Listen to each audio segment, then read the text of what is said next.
Well, good evening, members of the council, our management team. We have guests in our lobby, so nice to see. We don't get guests very often, but we do appreciate it. It is 4:11, and I would ask a member of council that we open this public meeting of council dated 17/20/25. Ask for a motion. So moved. Moved by Deputy Mayor Susan Fallow, second by Councilor Myra White. All in favor? Aye. Aye. Carried. Okay, number two, our important land acknowledgement. We respectfully acknowledge the town of Stevensville as the ancestral homeland, different populations of indigenous peoples. We also acknowledge with respect the rich histories and cultures of the Beothuk, the Mi'kmaq, Innu, and Inuit of the province of Newfoundland and Labrador. I would ask a member of the council that we approve the agenda as circulated. Moved by Councilor Maurice Hines, second. Second, Councilor Laura Aylward. All in favor? Aye. Carried. Item number 4, approval of the minutes from our previous meeting. Be it resolved that the minutes for April 3rd, 2025 public meeting of council be approved. Ask a member of council to vote in. Deputy Mayor Susan Fallow, second. Second, Councilor Tom O'Brien. All in favor? Aye. Carried. Matters I for the minutes. All right, so problem here, you have to leave the table. Yeah, so I'll turn over, reference to a code of conduct, I'll turn over the chair to the mayor through the back. Come over, sit with you, signs that, people. Okay, so we've noted that the mayor has removed himself from the table. During other matters arising from the minutes, during the discussion of resolution number 25-86 concerning conflict of interest, the motion was presented using language provided by legal counsel. However, the language was incorrect and led to confusion. Due to this error, the resolution must be rescinded and brought forward again with the correct wording. So be it resolved to rescind resolution number 2586. I so move. Oh, I don't move. No. Someone else moves. I move that be resolved to rescind resolution number 25-86. Okay, moved by Councillor Hines, seconder. Second by Councillor O'Brien. All in favor? Aye. Aye. Okay, rescinded. You can rejoin and then the game has to leave afterwards when we read. Okay. Give you back your gavel there. That one caught it. Okay, thank you, Deputy Mayor Susan Fowler, for that order of business. So at this time, it gives me great pleasure to complete another proclamation here in the town of Stephenville. It's let me get my glasses on here. You would like to be joined by Yes. you. You can sit up here, Andrew. You know, it's only a matter of time. They'll be calling for candidates to run for council. So I'm just saying. Well, thank you for the compliment. So this is National Volunteer Week for 2025, and let me tell you one thing. If you look around our community, the amount of volunteers and community groups, and the compassion and the heart that people have for our residents and our seniors and our veterans and our children, it's overcome. You know, and I would say, and I'm hope other towns, and we don't live in them, is as equally as strengthened in their volunteer. So I'll go here with the proclamation, great tagline here. Together, we create ripples of change. Community Sector Council, Newfoundland and Labrador, along with local and national partners, are navigating the complexities of modern volunteerism. We are working together to build volunteer action strategies for our province and the country to remove barriers to participation so that every individual feels empowered to contribute to building more connected communities. Now it is more important than ever to acknowledge the contributions of those participating in our towns and cities and to show our appreciation for their efforts. Whereas 24 million Canadians, now out of 40 million, that's a big number, give their time through formal or informal types of volunteering, contributing close to 5 billion volunteer hours per year. Whereas over 210,000 individuals in Newfoundland and Labrador volunteer an average of 161 hours per year, with 3,400 incorporated nonprofits and 3,000 plus informal community groups.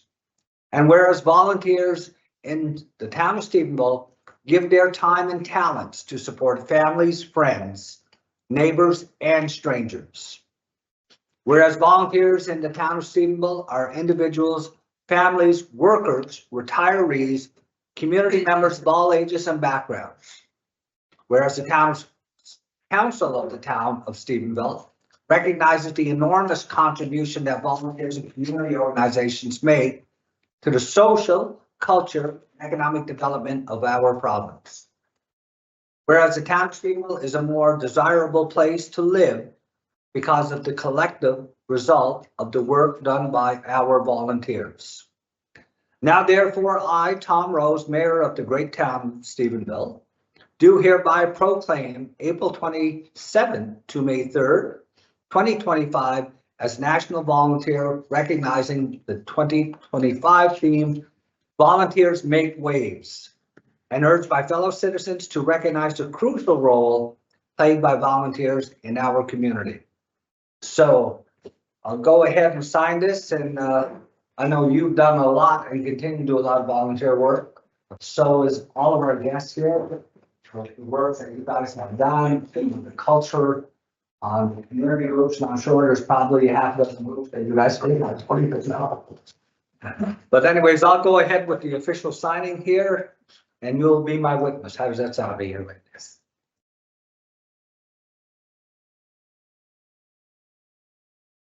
All right, thank you very much. So maybe we'll hold stand up and.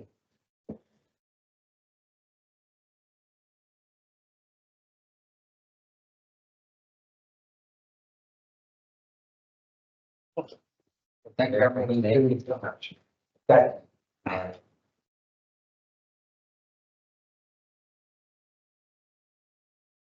Can I speak to this or? Sure. I just want to, I think Volunteer Week is so critical. The recognition of volunteers year round is obviously so very critical. And if we look at our population right now, we have an aging population, and so sometimes, you know, you wonder which volunteers are going to age out and who's coming behind. And so again, the more we can encourage people to volunteer, the better it is for all of us, right? We know that we're talking about 5 billion volunteer hours. Imagine those spaces being vacated by volunteers and stop as a country, right? So in light of that too, I think as we move forward and look forward, one of the important things about encouraging volunteers is that they see some benefit for themselves, and that benefit outweighs any of the negative pieces. And with the social media and the polarization that sometimes causes, it's a very, I think we're in a very unique time where many people are looking at comments and commentary and polarized groups and wondering if it's worth now and if the benefits of volunteering outweigh the benefits of being, you know, mistreated or hijacked or whatever through social media or through a sense of entitlement or whatever that causes people to tend to be a little bit negative at times. And so I would encourage everybody again, before you share, before you post, before you comment on something that someone else has shared, check your facts to make sure, first of all, that you're not causing damage that doesn't need to happen, or you're not spreading misinformation. Because every time something like that happens, there is a potential volunteer out there who's thinking, maybe I should consider not volunteering as opposed to volunteering. So just wanted to make that point. Yeah. I'd like to kind of pick up on what Susan is saying. You're right, Susan. But I would like to pay respect and give the sympathies to the family of Glenna Ash, one of our biggest volunteers ever, that passed away, and funeral is on Saturday at the Salvation Army Funeral Home. And the funeral home and the wake is on to go tomorrow. Glenna was well known to the community, and she volunteered. Well, I guess when the Hospital Foundation started in 1987, 88, she started with them, and then she was on the Hospital Auxiliary as well. So she really, and she was in many other organizations as the time went on. So I would really, give out the sympathy today from the council and myself, of course, that we've lost a volunteer that was very committed, and it's too bad there's more like her, not more like her on the go. My volunteer work started in 1974. 75, my sister died with cancer. She left behind 8 children. And one of the ladies approached me and asked me that I want to join the Cancer Society. And I said, oh my gosh, I might get cancer if I join the Cancer Society. A stupid remark, I know, but But anyway, so I did join, and I ended up on the board of directors and provincial daffodil chair and all that kind of stuff. And I was on there for many, many, many years. So it's proud, and the town is proud to see that we do have so many committed volunteers, Meros, Yeah. and we thank them for that. Canadians have a strong work ethic. And if you look at national census, the amount of work and volunteerism that Canadians do compared to other countries is one of the highest ranked in the world. That says a lot. Okay, so I now turn it over to our finance committee. I'll turn it to our chair, Myra White. Take it away for item number 7. Thank you, Mr. Mayor. Finance Committee report, item number 1 is our accounts payable. Be it resolved to approve accounts payable for April the 17th, 2025 in the amount of $64,086.72 as presented. Moved by Councilor Myra White, seconder. Seconded. Second, Councilor Maurice Hines. All in favor? Carried. Item number 2, property tax. Be it resolved to approve property tax write-offs in the amount of $512.80. I so move. Second. By Councilor Myra White, second, Councilor Laura Aylward. All in favor? Aye. Carried. Item number 3, remission of tax. Be it resolved to approve remission of tax in the amount of $3,853.94. I so move. Moved by Councilor Myra White, seconder. Second. Second, Deputy Mayor Susan Powell. All in favor? Aye. Carried. Item number 4 is the business tax. Be it resolved to approve business tax adjustments in the amount of $3,418. I so move. Moved by Councilor Myra White, seconder. Seconded. Second, Councilor Maurice Hines. All in favor? Aye. Carried. I have to move away from the item number 5. Okay. Uh, Okay, I'll turn that over to Councilor Tom O'Brien to carry the next item number 5, sir. Okay, request for sponsorship Stevens Awards.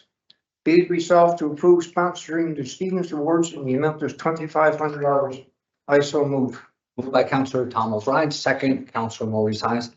I just want to say, I just happened to run into Billy Hines this morning, and was telling me about all the work they've been doing into the dome, and I haven't been there in a while. I gotta go drop a puck tomorrow, I believe, at a tournament.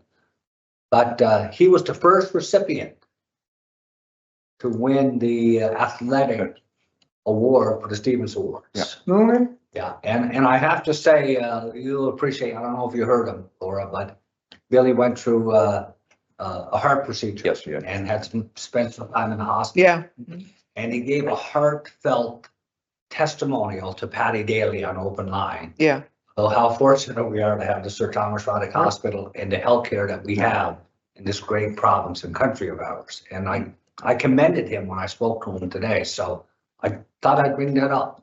And more of it, and more of it should be saying same thing. yeah. Yes. So that's been moved but not seconded. No, it's not second yet. All in favor? Yes, it was second, but Second, that's it what. wasn't voted on, yeah. Was, okay, Yes, was second. Yeah, it was, yeah. But it wasn't, voted on. Okay, All in favor? Aye. all right. Okay, Councillor White, you can get back over here next. That was the last finance item unless there's something late from management. Yeah, that's. Nothing? Okay. Okay, Councillor Laura Elward, how about item number 8, planning and development? Okay. First item is Harmon Hustle Race event. Be it resolved to approve road closure from YMCA building on Massachusetts Drive to Tennessee Drive from 8 a.m. to 1 p.m. on June 8th to accommodate Harmon Hustle Road Race. I so move. Moved by Councillor Laura Elward, second. Councillor. Sorry. Just want to say, I kind of like the name and, you know, there's been 2 years, I guess, with COVID and that. Yes, It was yeah. scaled down. But, you know, there's been a lot of dancers over the years that's caught on to a name like the Jive. And, the Harmon Hustle could be our own version of the hustle dance in Stephenville. Maybe we'll get somebody who's got some dance Zuma background that could come up with a new Harmon Hustle for Stephenville. It might go viral. We don't know. I could see Bill, our CAO, doing the hustle. I envision it. I see. Okay, I'm glad you call it a diversion. Yeah.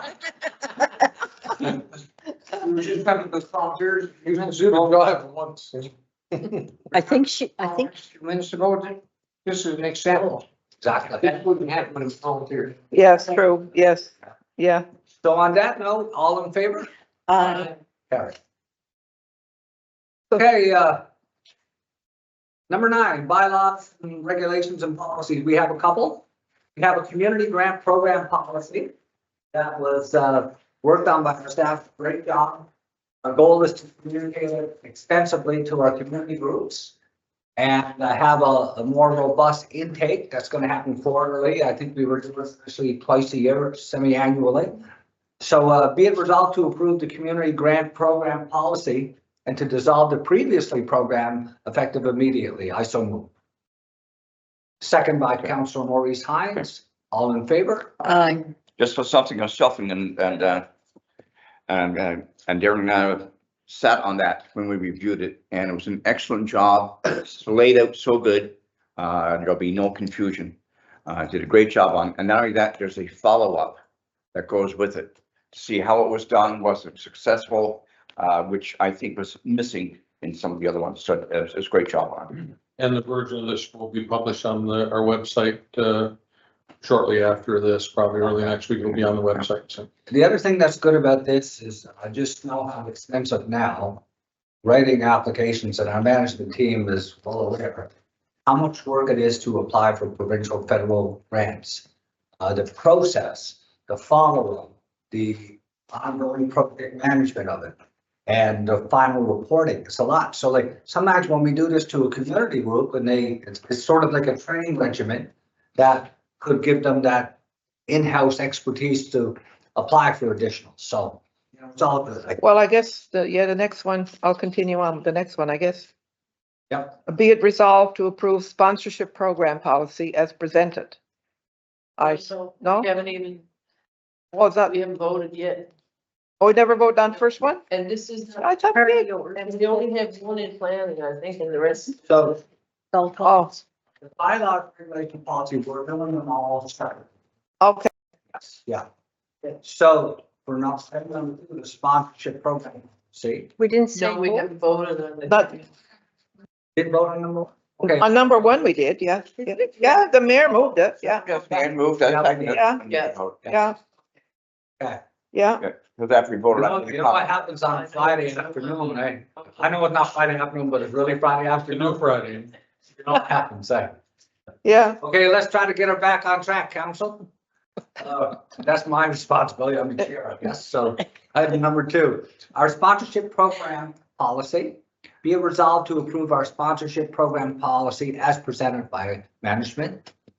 I so move, look for a seconder. Second. Second, Council Myra White, all in favor? I, Carried. Occupancy permit policy. This is something that is really focused on occupancy for both commercial and residential in its a heightened level of safety enhancement that is handled by our management team.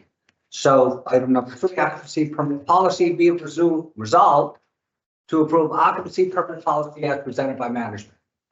Second. Second, Council Maurice Hines, all in favor? Aye. Carried. Okay, item 11, I gotta pull away from the table. Yes. Okay, I'll turn the gavel over to, Okay, thank you. I do think.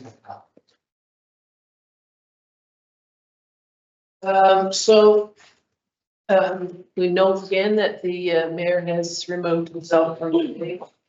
Item 11, which is a conflict of interest item, based, I guess, on the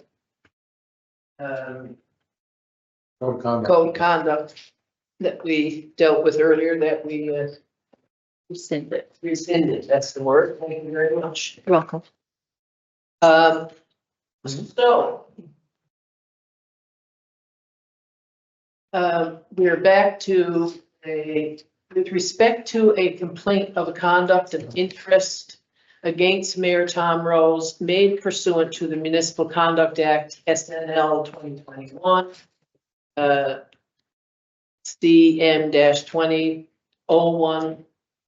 Whereas the town of Stephenville received a formal complaint from a member of the public alleging that Mayor Tom Rose had engaged in actions while in conflict of interest, in violation of the Municipal Conduct Act. Whereas council engaged an external investigator to investigate the complaint. Whereas the external investigator prepared an investigation report dated March 6, 2025. The investigation report clarified the scope of the complaint as being in respect of an alleged conflict of interest in violation of Section 6 of the Municipal Conduct Act. Whereas the investigation report was considered by council as a closed meeting held on March 18, 2025. Whereas the respondent, Mayor Tom Rose, was heard before council in response to the investigation report on March 18, 2025.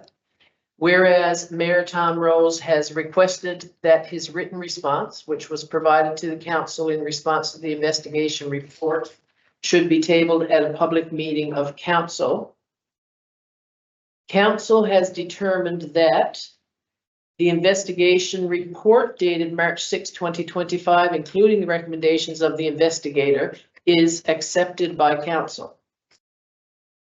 The town council finds that Mayor Tom Rose acted in a conflict of interest with respect to the matters described in the investigation report dated March 6, 2025, pursuant to Section 10B of the Municipal Conduct Act. The town council finds that the mayor has acted in a conflict of interest through inadvertence or genuine error in judgment within the meaning of Section 9(2) of the Act. Mayor Rose's seat on council is therefore not vacated. Council has discretion to determine the appropriate sanction within the meaning of Section 9(2) of the Municipal Conduct Act. Council has determined that no sanction against Mayor Rose will be imposed in connection with the complaint. The investigation report dated March 6, 2025 is hereby tabled at a public meeting in keeping with Section 811 of the Municipal Conduct Act. Now on this 17th day of April 2025, be it resolved that the town council of the town of Stephenville hereby finds Mayor Rose in a conflict of interest, declines to vacate his seat on council, and imposes no sanction against him. I so move. Seconded by Councillor Hines. I'm wondering, are you, as the chair? Might be safer for someone else. 'Cause I'm Yeah, I not have a sure. motion from another counselor.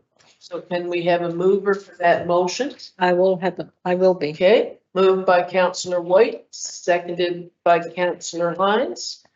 All in favor? Aye.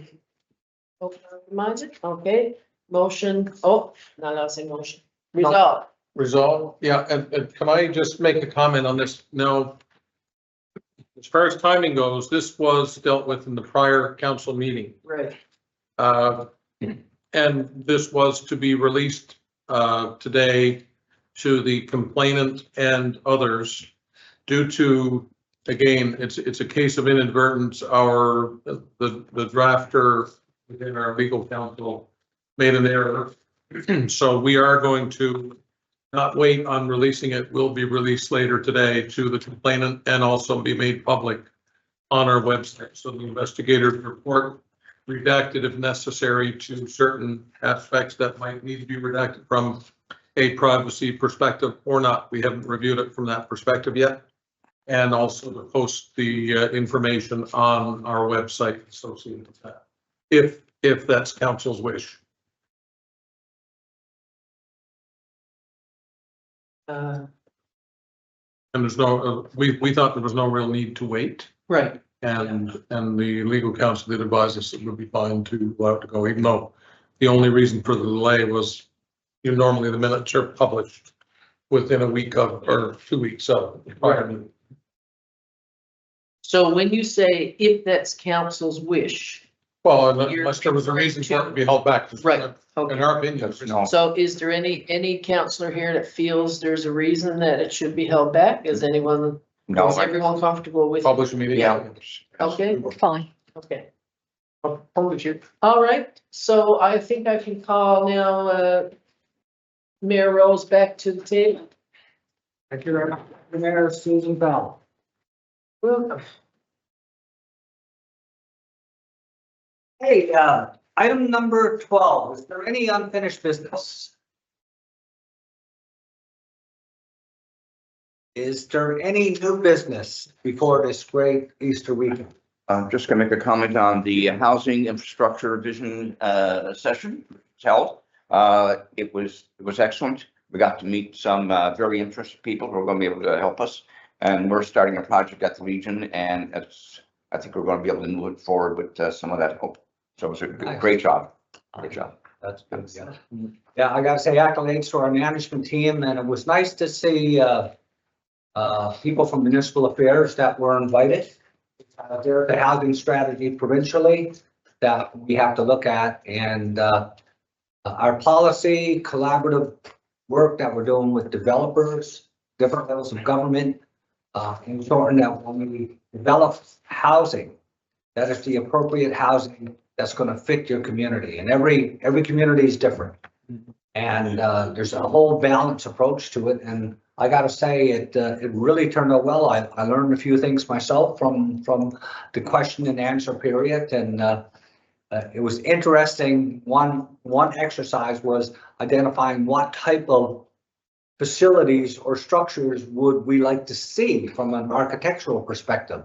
And it was really interesting how people selected different styles, and if there's one stands out, sort of colonial style, 2 to 3 story apartment complex was something that people like, but people in this area tend to like architecture, which made me feel good because I kind of like architecture myself, I just don't like boxes built on top. Just to your comments, Mayor, and for the benefit of those listening, so there was representation from municipalities, Newfoundland and Labrador, not municipal affairs, but just to explain, they put together this program and are participating and supporting us through a couple of initiatives. One is with a housing needs analysis, which is being done. That assessment is underway with Memorial University, and they are also seeking input from our local people, and that's ongoing. So they have all of the data gathered, but now it'll be the other quantitative part of that process. So that's one thing. Another part that municipalities, Newfoundland and Labrador did mention, this initiative that they're undertaking with the housing support officer for Western Newfoundland and one for Eastern, has come about because they found that there were government programs with lots of money left on the table. About $100 million was identified a couple of years ago, and no one either they couldn't apply for it, didn't apply for it, or couldn't qualify for it. So there's money out there, and they've already achieved significant applications with approvals to the tune, I think it's up around $38 million that they've already assisted and applied for.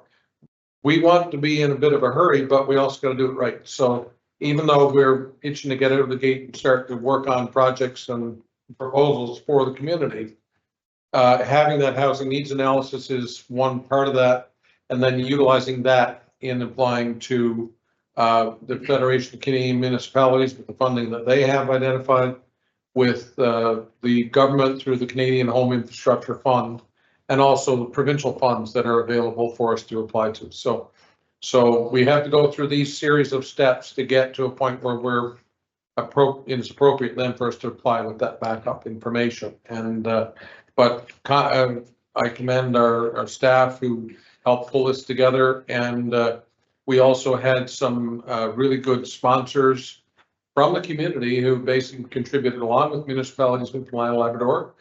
And so they sponsored this event, which helped offset the costs for the benefit of the community as well. And we wanted to note that, and that'll be published on our website as well to give acknowledgement to our sponsors. Yeah, I think one of the things, and you just got me thinking also, because I've always believed it's always a little bit of a gamble to have a couple of projects sitting there that's kind of ready to go from municipality's perspective.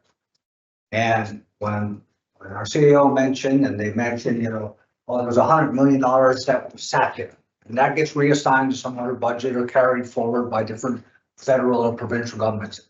So sometimes as a municipality, as a council, with our management team, we almost got to have a couple of projects that you got your engineering done, you got your allocation of site selection done, and they're sitting there.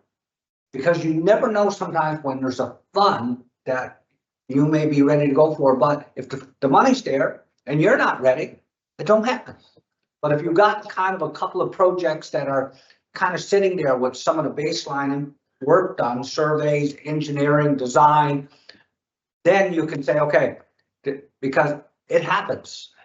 And it's just like scholarships across this country. There are billions of dollars left that nobody applies for. That just don't go in. Nobody's applying for it. You know, it's scary. It's hard to believe. But anyway, great work on that one. Kind of a, I guess, we talked about scholarships and that. I attended on behalf of the town council last night to CNA scholarships. Big crowd. I was really impressed with how much money. It was tens of thousands of dollars given up to students yesterday by different, the Fry Foundation. And the largest one was World Energy GH2. They had three $2,500 scholarships for the top 3 academic wind technician students. But there was a lot, and what really made me feel good too, like, was so many international students with the College of the North Atlantic now. And instructor Andrew Hibbets, a bunch of his students were there from different countries all over the world. And when I was looking for a place to sit, because it was hard to get a place to seat, there was a lot of people there. I just happened to sit at a table, and it just so happened I sat next to the person that was getting our $500 scholarship down the table. So that kind of worked out pretty good. I just wanted to go ahead. Another item, because I know you're going to go into the round table. I want, for the benefit of the public, we've had some inquiries about the asphalt millings from the downtown Main Street construction project. And I wanted to explain what will be done with the millings. So it came to our attention that these millings were ready to go a little earlier than we had planned, but they were ready to start placing them. We have a couple, and Ira can explain it better than I, but we had a couple areas in town where we intend to use these asphalt millings for the benefit of the community. So maybe Ira, you could explain that, the different areas that we highlighted for potential use. Sure, one area was up behind Acadian Village, Mm-hmm. more or less for dust control, dust on bike. Yeah. And then we looked at possibly doing some of our gravel roads in town, Yes. Burrs Farms, the side street by Salvation Army, Builders Road. And then there's another little road, if you use the name there by. By where our, Yes, that's it. yeah. Yeah. An idea of the milling, so we're getting it at no cost, it's through the construction of Main Street and the other roads, so it's for maintenance and industrial. So, and the other thing noted was some concerns have been raised about that being placed in areas where it might be in a watershed or what have you, and we've had that concern investigated and found to be incorrect. There is none of this to be placed in a watershed area. There is a set of guidelines that the Department of Environment puts out for the province, and they indicate exactly how it is to be utilized if it is the town doing it. And another point, the millings are the property of the contractor, and they have to deal with it. If we don't use any of it, they have to find a way of disposing of. So we've asked them to, in the spec, to make sure that we're provided with the first opportunity to use those millings for community projects. And we also, for the benefit of anyone and everyone who, those community projects will probably use up as much as is available in this project, but there are a couple of other projects planned for the rest of the year wherein there will be significantly, additional millings that will be used for others. And we do furthermore have some that were on previous projects, but they've been stockpiled in an appropriate fashion at our depot. But those can't be used at this time because they'd almost have to be remilled because they sort of compress over time if they're not attended to properly. So anyway, but we plan to use them also on the trails and the bike trails in different parts where it's possible to put them in there and tamp them down a little bit, or even at least let them settle appropriately so that then those trails can be, less likely to cause people to get stuck with their ATVs or even with their road bikes or off-road bikes that they're using. And the one thing about millings too, that it holds down the dust, and being in the windiest wind corridor in North America, anytime you got gravel, like down by the Acadia, where the seniors are, on the afternoon, the wind comes up by the heavy equipment school. Yeah. You got a commercial facility next to it, you know all about it, that. And another point about this is the town had where the millings are the property of the contractor. The town had nothing to do with directing any of these millings to anyone's property or otherwise, other than the town using it for its own purposes on these trails and roads and what have you. It's up to the contractor what they choose to do with them, generally, as long as they can provide us with the quantity that we need for our activities. Thank you. Should address the elephant in your room too. Millings are not going on to the neighbor's property. That's right. It's going on to an adjoining property. When this all came to light, as you can appreciate, we didn't want to be cut behind the 8 ball on this one. So we still did into it pretty quick. As the manager said, water resources, best provincial water resources, sees no problem with it. Their own staff researched that, and the millings are going on an adjoining property. Yes, it may be a member of the mayor's family, but it is not the mayor's property. And even for me in the past, like I've used all of the contractors in Stephenville to haul a load of Class A for me and paid them. We've had Marine Contracting grade our private farm road. So that happens and that's permitted. That's not a conflict of interest, you know, so. I just got a couple of quick ones before I'll go around the table for some last comments before Easter weekend. Yeah, yeah. Yeah, so I just wanted to just talk a little bit about the impact of our great province when it comes to GDP, just for a second. So we're hearing a lot between the impact of tariffs on our country. And if you look at our country and, you know, the very small population of our 3 territories, but if you just look at our 10 provinces, Ontario has got the biggest population, the biggest industry. They represent 60% of the wealth of Canada. 60% of the GDP of our country comes from Ontario. Alberta, for a ratio, only has 15%.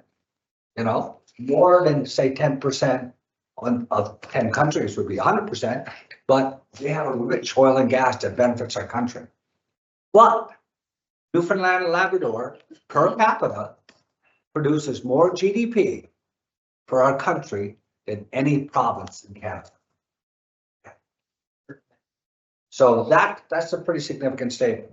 Thought I'd bring that up, you know. Anyways, I just wanted to mention too, we have our guests in the audience and we have Elder Frank Russell, but just a little heads up, and what are you, we did take a couple of our wigwams down. We had was one that had a little bit of exam, public will fix it, but our intentions are to have 4 going back, which will represent the 4 directions.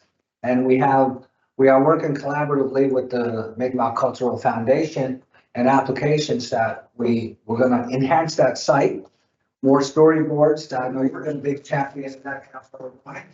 And even the parking lot, you know, maybe some millings and grading could happen down in the parking lot down there, because it is a gravel parking lot. So, and the biggest thing too, you know, and Laura, you know, accessibility. When we do all of our engineering and design, and we do have a good committee in place when it comes to accessibility, right? And Laura's on our committee. See, I said you were on about a dozen committees, right? So, and I guess the final note I got here, there is going to be an Easter egg hunt, and I sure do love my Cadbury Henry Easter eggs. I'm just saying.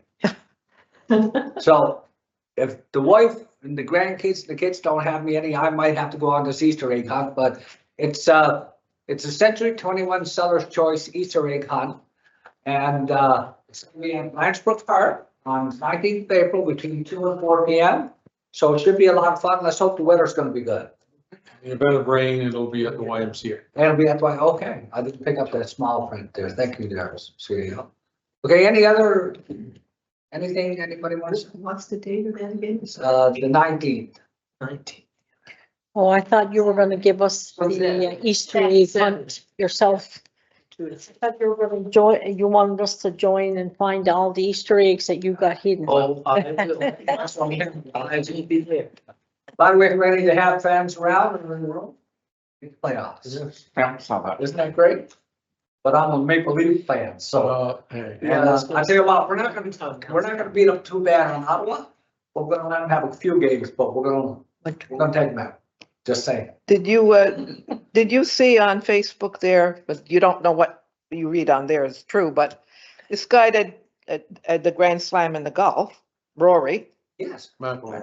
there's a company in St. John's that got their own like granola bars and stuff. And he had one. They got, you know, when it was all finished and all of the excitement was over, he reached for one of them and it was one of their bars. So the 3 guys that got that company in St. John's, I think it is, they had it on Facebook Oh. and he had reached for their product. So Nice. advertising. That's a big endorsement. advertising. Keep up with that, man. Golfers. Yeah, yeah. Yeah, I read that. Mhm. Laura. So it is 4:56 if my eyesight is right. Moved by Councilor Tom O'Brien, second. Second, Councilor Laura Elder. Meeting is adjourned. If you get off, stay just for a moment, Yeah, touch on one thing. yes, I got a couple.